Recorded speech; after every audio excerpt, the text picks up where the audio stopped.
Good morning. आज का जो हमारा वीडियो है वो एक कॉर्पोरेट टसल को लेकर है जिसमें 3 कंपनियां इन्वॉल्व हैं, रिलायंस रिटेल, फ्यूचर ग्रुप और अमेज़ॉन। ये मामला एक मर्जर एक्विजिशन को लेकर है जो कि 2019 में एग्जीक्यूट किया गया था।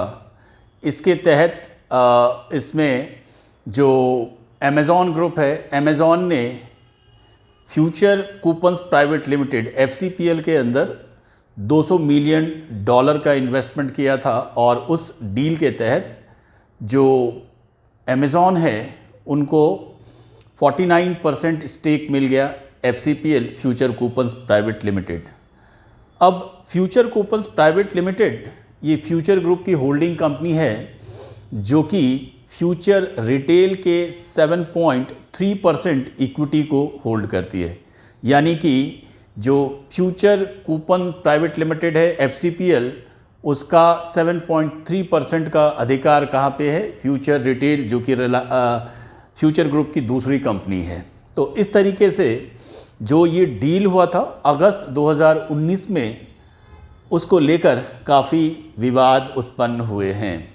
राइट, 2019 में जब ये डील हुआ उसके 1 साल बाद अगस्त 2020 में रिलायंस रिटेल ने ये घोषणा की थी कि वो फ्यूचर रिटेल और उसके लॉजिस्टिक्स, वेयरहाउस, इन सभी बिजनेसेस को अक्वायर करना चाहती है और उसके लिए उन्होंने एक लमसम अमाउंट 24,713 करोड़ रुपए का ऑफ़र दिया था फ्यूचर ग्रुप को, जिस पर फ्यूचर ग्रुप राजी हो गई थी। जब ये डील अनाउंस हुआ उसके बाद अमेज़ॉन ने एक एक्सेप्शन लिया इस डील को लेकर, उस पर विरोध जाहिर किया और अमेज़ॉन ने कहा कि अगस्त 2019 में उनका फ्यूचर कूपन के साथ जो डील हुआ था उसमें ये कहा गया था कि फ्यूचर रिटेल या फ्यूचर ग्रुप किसी भी ऐसे बिजनेस में एंटर नहीं करेगी जिसको कि अमेज़ॉन रेस्ट्रिक्टेड पार्टी मानती है। यानी कुछ वैसे बिजनेसेस के नाम दिए गए थे जहां से कि उनको इन्वेस्टमेंट नहीं लेना था, ऐसा कंडीशन इम्पोज किया गया था और उस रेस्ट्रिक्टेड पार्टीज़ के अंदर रिलायंस का भी नाम था, रिलायंस रिटेल भी था। इसका मतलब ये हुआ कि जो फ्यूचर ग्रुप का मर्जर होना था रिलायंस रिटेल के साथ वो नहीं हो सकता है, क्योंकि अमेज़ॉन ऐसा दावा करता है कि उसका पहले से फ्यूचर कूपन के साथ एक डील हुआ पड़ा है जिसके तहत फ्यूचर कूपन या उसकी जो दूसरी कंपनी है फ्यूचर रिटेल, वो इस तरीके के किसी भी मर्जर में रेस्ट्रिक्टेड पार्टी के साथ एंटर नहीं हो सकती है। तो यहाँ पे 3 कंपनियों के बीच क्या है, टसल स्टैब्लिश हो गया। इसी बीच मैं आपको बता दूं कि 2019 नवंबर में ही कंपटीशन कमीशन ऑफ इंडिया, भारतीय प्रतिस्पर्धा आयोग ने भी इस मर्जर एक्विजिशन को अपनी स्वीकृति दे दी थी जो कि अमेज़ॉन और फ्यूचर कूपन के बीच हुआ था और इस तरीके से ये डील वैलिड हो गया था। लेकिन जब इसमें फर्दर रिलायंस रिटेल को एक्वायर करने की बात हुई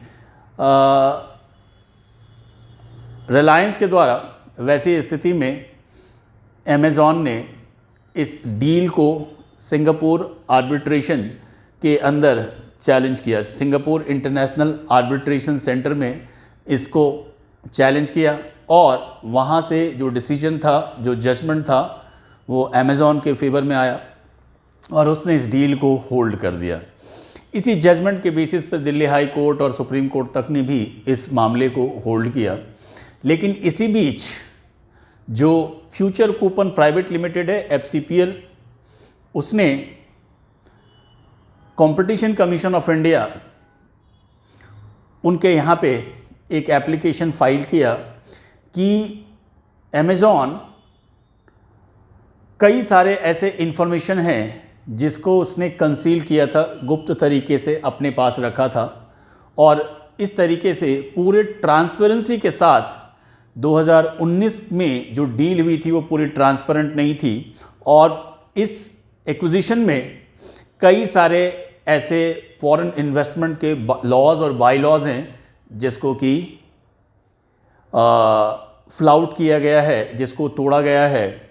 और इसी स्थिति में जो कंपटीशन कमीशन ऑफ इंडिया है उन्होंने इसका संज्ञान लेते हुए, है ना, 17 दिसंबर 2021 को ये एक ऑर्डर अनाउंस किया जिसके तहत उन्होंने नवंबर 2019 में जो मर्जर, जो कि 49% स्टेक FCPL को ख़रीदा था अमेज़ॉन ने, उसको उन्होंने स्थगित कर दिया। अभी फ़िलहाल they have announce that it will be kept in abeyance. और इसके साथ ही इंफॉर्मेशन शेयर ना करने की वजह से, इंफॉर्मेशन को गुप्त रखने की वजह से, कंसील करने की वजह से उन्होंने 200 करोड़ का जुर्माना भी लगाया है।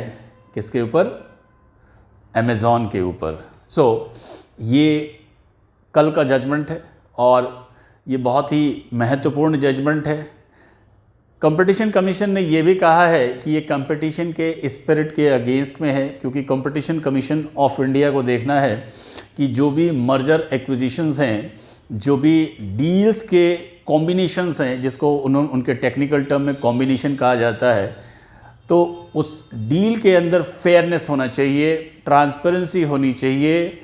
और यहाँ पे कंपटीशन कमीशन ऑफ इंडिया को प्राइमा फेसाई ऐसा लगता है कि इसके थ्रू, इस डील के थ्रू जो अमेज़ॉन है उसने इंडिया में रिलायंस की एंट्री को रोकने का प्रयास किया है, जो कि कंपटीशन के स्पिरिट के अगेंस्ट है। और इसीलिए उन्होंने ये ऑर्डर अभी इशू किया है और वो उन्होंने 60 दिनों का वक्त दिया है अमेज़ॉन को कि वो फ्रेश पिटीशन फाइल करें, जितने भी कंटेंशंस हैं उनके सारे कुछ उनके अंदर लिख के दें, फिर उसके बाद उस डील के ऊपर विचार करेंगे। तो इस तरीके से ये मामला काफ़ी पेचीदा हो चुका है। यहाँ पे हम कंपटीशन कमीशन ऑफ इंडिया के बारे में थोड़ा समझने की कोशिश करेंगे।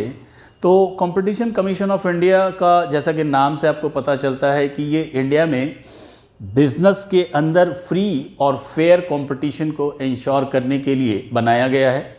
भारत में जब MRTP monopolistic restrictive trade practices को एबॉलिश किया गया था 1969 MRTP को, उसकी जगह पे कंपटीशन एक्ट 2002 आया था, जो कि कंपटीशन, हेल्दी कंपटीशन को प्रमोट करने के लिए था, मर्जर एंड एक्विजिशंस के लिए बनाया गया था ताकि फेयर मर्जर एंड एक्विजिशन हो, हॉस्टाइल टेक ओवर नहीं होना चाहिए, ये सारे इसके प्रोविजंस थे। तो इसी कंपटीशन एक्ट को इम्प्लीमेंट करने के लिए एक आयोग बनाया गया, जिसे हम भारतीय प्रतिस्पर्धा आयोग या कंपटीशन कमीशन ऑफ इंडिया कहते हैं। ये मिनिस्ट्री ऑफ कॉरपोरेट अफेयर्स के अंदर काम करती है और इनकी जो ये स्टैट्यूटरी बॉडी है, वैधानिक संस्था है, और इनका जो स्टेटस है वो क्वासी जुडिशियल बॉडी का स्टेटस है।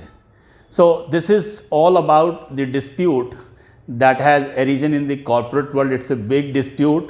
So in the days to come many things will open up. और जैसा कि अमेज़ॉन ने कहा है कि वो जो जजमेंट है कंपटीशन कमीशन ऑफ इंडिया का, उस पर वो विचार करेंगे। So in the days to come many more things will unfold. Thank you.